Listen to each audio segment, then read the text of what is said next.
Okay, we're gonna go over the, hold on, I gotta undo this. We're gonna go over the essay, the sample essay we looked at last week. So if you did not see last week's video, please go back and look at that. If you did see it, but you forget, go back and review it. Let me remind you that also essay structure, the kind of outline of it, is in your syllabus. And also, let me remind you that while we are looking at essay structure and while we are looking at this sample essay, we are not trying to imitate or emulate this exactly. I'm showing you this and I gave you that outline because I want you to understand the way argumentation works, the way ideas have to fit together, the way sort of logic must work within a written piece of analysis of literature. But we want to move beyond, as adult writers, we want to move beyond this 5-paragraph essay model. I'm showing you this essay, which is 5 paragraphs, because it's a really good example, clear example of the pieces that should go in an essay. But you don't have to have it exactly in this order. But I want you to see an example of all these pieces because your literary analysis essay absolutely needs to have a position you're taking, the argument, the thesis. It needs to have evidence. It needs to have analysis. That's the whole point, right? So seeing it in this order makes it really clear, but I want you to challenge yourself to move beyond this kind of formulaic way of writing, okay? We can talk more about what that means on individual essays as you start to hand things in. All right, so we are going to skip the second body paragraph. You can do that on your own. We're going to move down to the third body paragraph. I just need to fix this one error. There are many typos in this document. I always forget to fix them because I didn't put the document together until I'm in this position. Okay. All right, so first we've got what? What opens a paragraph? A topic sentence. In the end, the conch loses significance to all but Piggy, and most of the boys turn into evil savages. So let's go ahead and label that topic sentence. Does this topic sentence support our thesis? Let's go up and see. William Golding uses symbolism in the form of the conch to represent the concept of society. The boys' evolving relationship with the conch illustrates Golding's theme that humans, when removed from the pressures of civilized authority, will become evil. All right, in the end, the conch loses significance. That's definitely in the thesis to all but Piggy, and most of the boys turn into evil savages. Yes, so this paragraph is going to argue the part of the thesis where the conch loses significance and the boys settle into the natural human state of evil, right? You don't have to agree that humans are naturally evil, but that's sort of what this essay is arguing that Golding, the writer, is arguing. All right, Piggy tells Ralph to call an assembly, and Ralph only laughs.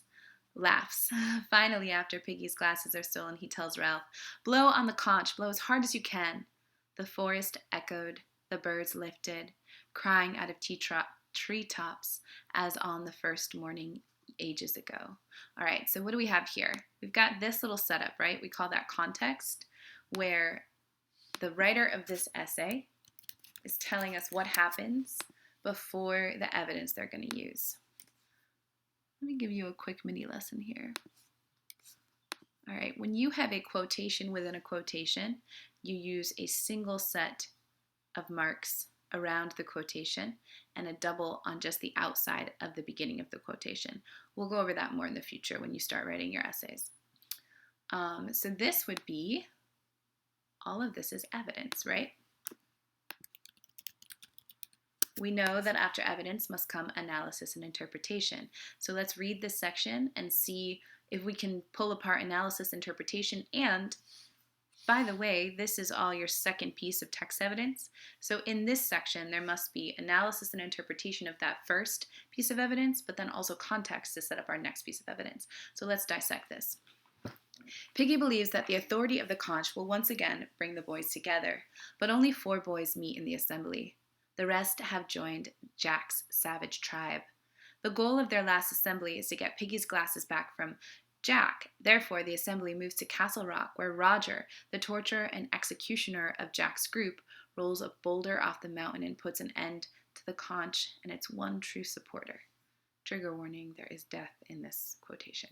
Okay, so Piggy believes that the authority of the conch will once again bring the boys together, but only 4 boys meet in this assembly. I would say that this is analysis. It's pointing to why Piggy did what he did. It's pointing to one specific point.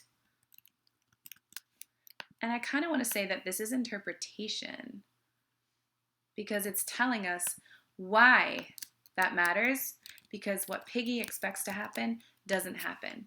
And the reason this matters is because instead of that conch being a unifying force that Piggy thinks it will be, instead the boys, many of the boys other than those 4, have turned to this savagery, right?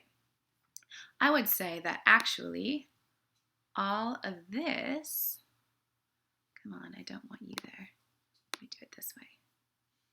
All right, well, whatever, that's going to be highlighted, but it's not supposed to be.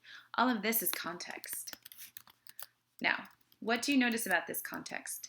It's a bit longer than the other evidence of the other incidences of context we have, right? But also, so is this quotation. So the reason I wanted to do this body paragraph is I want you to see how you should offset a quotation of 4 lines or more when you're using a quotation from prose. You do it like this. I believe this is, let's see, is this 2 taps? Yes, about. So you tab twice, you tab in twice, and then you don't have to put quotation marks around this because, actually they would go there, because as you see, it's already offset from the text, right? It's already in the center. There's already a visual cue to your reader that these are not your words. The rock struck Piggy a glancing blow from chin to knee. The conch exploded into 1,000 white fragments and ceased to exist. Piggy, saying nothing, with no time for even a grunt, traveled through the air, sideways from the rock, turning over as he went.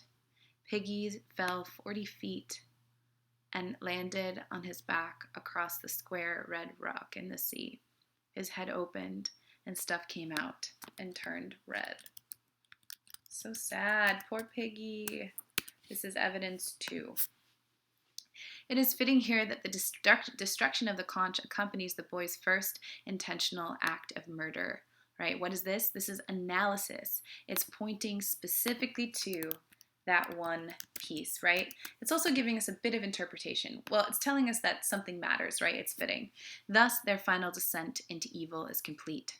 Now, with the authority of the conch destroyed, Jack's group is given license to become total savages. I don't know why I can't speak today. The next day, they would hunt Ralph to kill him, thus leaving behind the civilizing influences of the conch forever. I would say this is interpretation. What's interesting about this closing line here is we almost have more context, even though we don't have more evidence. And we do have this reflection of the opening line, right? The end loses significance and the boys turn evil. We already get this over and over again. They're licensed to become total savages. The next day, they're showing that the closing sentence is really giving us more evidence of their evil, right? Well, it closes out this argument. Okay, now we come to our conclusion. Conclusions can be like the hardest or easiest part of an essay. They're relatively simple when you break down what needs to be in them, but sometimes it's hard to finish something once you've started, right? So what I like to use as a guide is that there should be kind of 3 elements to your conclusion. There may be elements beyond that, but these 3 elements are pretty useful to make sure you have, right? You should restate, not repeat the thesis statement. So you want to say that main argument again. Really, you're letting your reader know that you fulfilled the promise you made to them. A thesis is a promise. You're trying to prove this argument, right? So when you restate it, you're kind of in different words. You're saying, see, I did all of this. This is true because, right? Then you want to review your supporting points.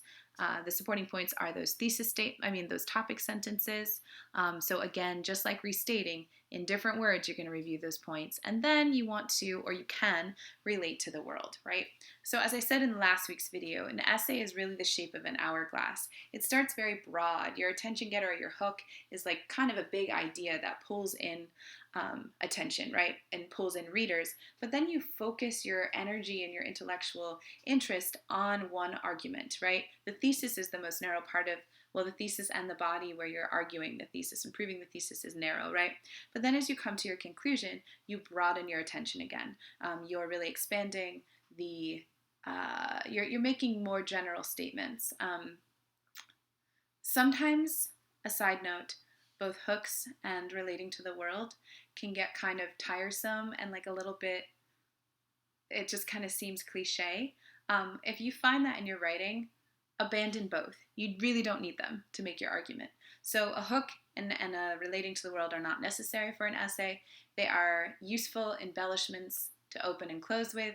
If you have trouble with them, abandon them altogether. All right, so let's break down this conclusion. Golding uses the conch shell to show the slow slide of the boys into savagery, thereby exemplifying the theme that humans have the capability to turn evil. This is a very clear restatement of thesis. At first, the conch brings everyone together. Then, as its powers erode, the groups break in two.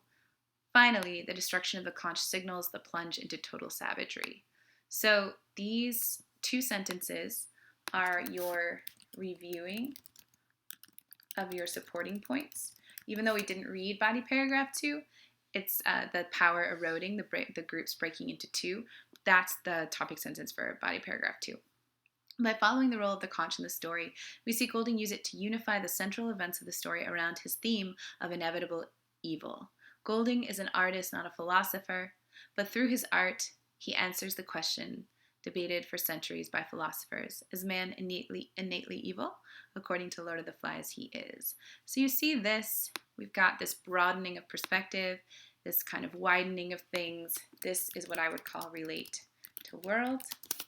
And before this is a good example of how I want you to be able to expand beyond these bare bones of an essay structure.